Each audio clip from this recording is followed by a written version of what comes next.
the home of the do-it-yourself trucker. When everything goes wrong, you got a Redneckanize. What you guys were yap your traps. My phone has a Hey, my man, right there. I thought you was at home this week, Robbie. I'm working on it. I unload tomorrow morning. Oh, that's right. Where you live, made it. Where you live, Robbie? Phoenix. Okay. Yeah, I ain't seen none of you boys in a while since what? I seen Greg up there at the truck show and for Miss Arlene. Oh, I ain't seen you, Robbie, I guess, since we had dinner up there at the Petro, wasn't it? Yeah. Yeah, that was the last time we seen each other. Yeah. Hey, do you have a spare bedroom at your house there, Taylor? I did have, but I got custody of my son there. If you do, don't let Robbie find out, because next time he's down through there, he'll welcome himself right at your house. He'll make himself right at your house and you can't get rid of him. Oh, hell. No. We got buzzed with him all week here a couple weeks ago, so it's somebody else's turn now. And all he did, he come up here and said, well, I'm coming to your house for the weekend. Okay. He comes up here and they stood bitched all weekend because it was cold. Well, take your ass back home. I am on my way home. It's already cold here. Still cold. I hope you freeze your ass off as you making fun of our weather up here. You have nothing nice, man. I'm telling you. No, he never does. Yeah. When have you seen Greg Nice? Oh, I'm always he's nice to me. Yeah. I am. Oh, yeah. Everybody but me. Yeah, Greg. Yeah, he's always nice to me. Yeah, we had a ball out of Millersburg. Yeah, y'all missed out on a good time out there. Yeah. No, I was going to say Greg's always nice because, I mean, he threw marshmallows on my jacket and then cleaned it off for me. Yeah, that was many years ago. Yeah. Oh man, those idiots! They were cooking. They were doing s'mores over the campfire and then started throwing at each other. Golly. We was catching marshmallows on fire and flicking at each other. On the camper that year. Oh man. Yep. In the back of those jackets. Yeah, those jackets. Remember Eddie went and got me that little kid's rake? Yep. I was sticking marshmallows on all the palms on that rake and marshmallows.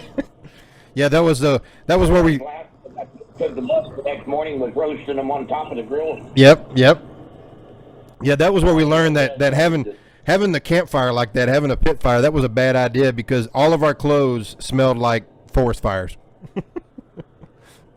Yeah, there was probably a dozen people down there that had them open pit fires. It was up off the ground, but they had them, and we're still catching Where's flack it at? over that. Yep. Where's that at? That was at Louisville at Matt's. That was like 2013. That was like the second year that we had set up there together. And yeah, Greg brought his camper. He didn't bring his truck. He brought a pickup truck with a pull behind. And then what do you call Phil and Annie? They rented one of those RVs from that rent a RV, and we had it like boxed in there and set up a tent and everything and had a fire pit. That was something else. Oh, cool. Yeah, it was a lot of fun. We Greg, now that you got that now you got that big old trailer now, are you gonna start driving your pickup again? No, I'm gonna let her drive the pickup and bring that trailer down there with all the stuff in it, and I'm still gonna bring my Freightliner and the new trailer. I'm gonna bring it down there just for simple fact I gotta let her drive that so she feels like she's doing something. Just don't tell her I said that. Well, guys, if we don't hear from Greg in a while, yeah, no kidding. We'll know what happened. Yep, that's right. That's awesome. But yeah, we're gonna be. Yeah, she's gonna bring the trailer, my pickup, that trailer down there because we're setting it up with all the Redneckanize stuff in it because it's just too hard loading it in and out of that, out of our big trailer all the time. And that's why I went and got that other trailer. Hey, Robbie. just for the record, Yeah. you know, you say Greg ain't ever nice to you. I'm by far much more scared of his wife than I am him. Oh, so am I. I thought I was going to get hit when I was up there the other weekend. Well, now you said it. Now you.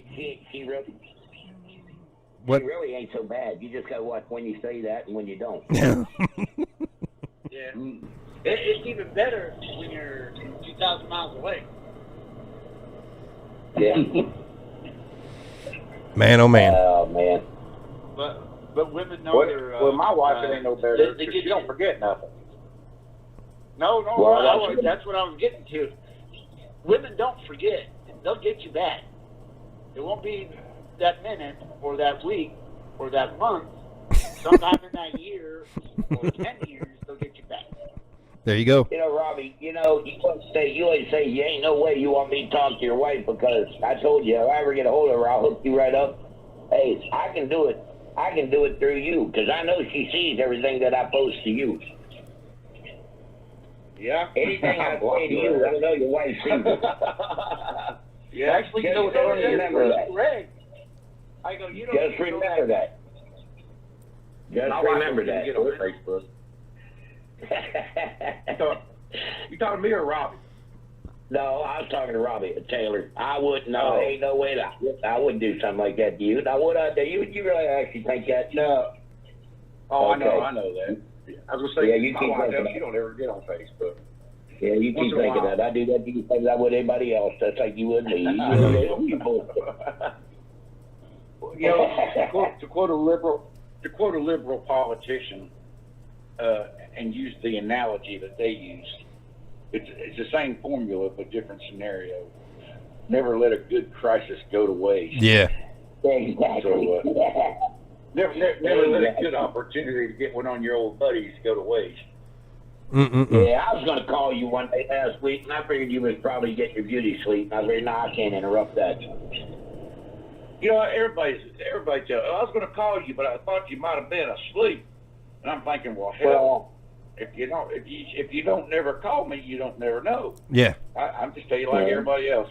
If I'm asleep, I ain't going to answer. Yeah. Well, that's what I tell everybody. Call me. If I'm awake, I'll answer the phone. If I'm asleep, if I don't hear it, I ain't answering it. Yep. If I do hear it and I don't want to talk to you, I still won't answer. Or you just tell them you call me all you want. If I don't want to talk to you, I'm not going to answer the phone. That's right. That's what I just said. Yeah, if I'm like, even if I do know you call, if I don't want to talk to you, I still ain't going to answer. Gotta love caller ID. I'm telling you, caller ID is awesome. What was that? Asshole alert. Asshole alert. There it is. That's Greg's new ringtone. Live it colored. Took me a lot of years to perfect that. Man, oh man, that's been great. Oh. Yeah, it's You know- been a good you know, show. my buddy- We always have a good time on here. It's always the same ones that call in. Like I said, I'd like to see some different ones, call in once in a while. But, hey, if they want to get butthurt, that's fine. I don't care. We keep doing this. We have a good time. Yep. Well, I tell you, I hadn't told anybody yet, but I'm going to probably start up a show, more so for the Twitter following, where we could just talk anything. Right. We'll talk trucking, we'll talk about anything, politics. We talk about anything. I don't care. I'm just one more or less listen and stir up shit. You know me. Yep. It ain't so. Yeah. There are so many other podcasts out there and so many people starting up, radio channels or whatever. And I don't know. I mean, people just listen or people don't listen or people follow or whatever. I mean, it's, I was just watching people doing Facebook Lives or even a guy that does YouTube Live. He has 1,500 followers on YouTube, subscribers. But when you look at his live deal, he was live, was it yesterday, I think, and 4 people were watching his live feed. So, it's that's fine. It goes out there. People will watch it, may not watch it or whatever. But the same people that are going to be calling in or whatever, that's great. That's fine. But other than that, we'll just keep doing what we're doing. And I think the YouTube channel I think is doing great. I think people love listening to, or watching the videos and stuff like that, and you know, it might take a couple of years before it catches on, and then satellite radio will start giving us a call or whatever. So you never know. You don't ever know. Yeah, you don't. If you text me, give me a kind of a reminder, hell, I start coming on more. My days and nights run together. Well, and I that's just put this on tonight on Twitter, and probably got some callers. well. Actually, I was going to tell you do that deal again. Let's try to get some more. We got that last time you sent it out on YouTube, on Twitter. You talked about subscribing to YouTube. I think we got 10 or 15 people subscribed in that like short period of time. It was like a couple of hours, and that was awesome. But you know, it dies off after a little while. But yeah, it's one of those things where you just got to keep going, and we remember. Great. If we forget, that's fine. I try to send out as many. Last week I sent out several texts, and that's how I got Travis to call in, and you know, caught him, you know, in between doing stuff. So it was good to talk to him and all that. So you know, you just try to catch it. Travis Griffin, you know, Master Chef. Oh, I love Travis. He's cool Yeah, shit. yeah, exactly. And it was great and a lot of fun. In fact, I just got the videos edited here today, so I'm about to put some out next week for when he called in and all that. So it's a lot of fun coming out on YouTube for that. So yeah, doing a lot of things, trying to get it all squared away. Like I said, we just keep on keeping on. I mean, hell, Greg, how long did it take us to get a sponsor? You know, look how long it took us to get big sponsors like we got now. So you know, you never know. Long time. Exactly. Yeah. As Hattie was our first one, and she's been with us ever since, and God bless her, man. Exactly. She's awesome. Right. And Yep. She's stuck it out with us. Amazing. And that we weren't even sure that we were going to be able to keep her, you know, because she was having internal troubles with her company, with the employees and everything. So she had to get all that squared away, and it was, you know, it was really surprising to us that she was, you know, saying, "Oh yeah, you guys are doing great. Let's keep on with the relationship." And we're like, wow, you know, that's amazing because You know, we got a little bit of a pinch too, because we had a couple of certain people that caused us problems there for a year, and just about caused us to lose everything we had. Yeah. Started. Yeah, in fact, Blue Tiger was going to step up and give us a good sponsorship, but then they backed out, you know, because they heard from certain people that we were not straight up, and you know, people were lying. Not certain people. Don't be young. Yeah, Let's put that where it belongs. Don't be young. That's exactly where the problem was. Yep, that's it right there. So that kind of stuff there. That's call it what it is. Yep, because we said before last week, we said it that, you know, we fight like hell to try to make sure we're in the parking lot every year, and you know, we let everybody know that if you want us in the parking lot, you need to let the powers that be know, because you know, we do everything we can, and obstacles get set up every year. So you know, we gotta keep fighting. So that's what I tell people all the time, is just keep letting them know, you know, just like Trucker Tools or DPF or LTR, you know, get a hold of them and let them know that you appreciate those sponsors supporting Redneckanize. That's, you know, if they don't know that people know that they sponsor them, then you know, who knows what they might do next year or the year after or whatever. You know, it's just people let them know, and that's awesome.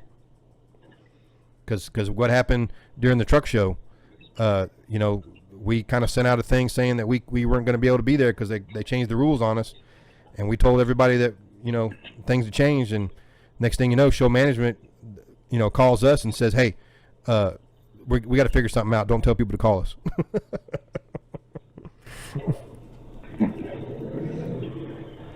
But I tell you, man. I tell you what, man.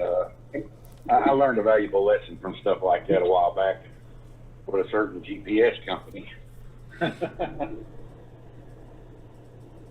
well, we learned a lot what you said too. You know, we were trying to be bigger. We were always trying to be like, next year be bigger, next year be bigger, next year be bigger. But what you said really stuck with me, and I think I stuck with Greg too, is, you know what? We need to quit worrying about trying to be bigger and just do what we do every year. Same old, same old. if it's not big enough, oh well, then that's fine. But we just show up and do our thing, and it's because we are small and we are personable that people enjoy being in our tent in the parking lot. It's not because we're the biggest. It's not because we're the best. It's because we are the best at being personable and like quaint and just focused on a couple of things, not just that.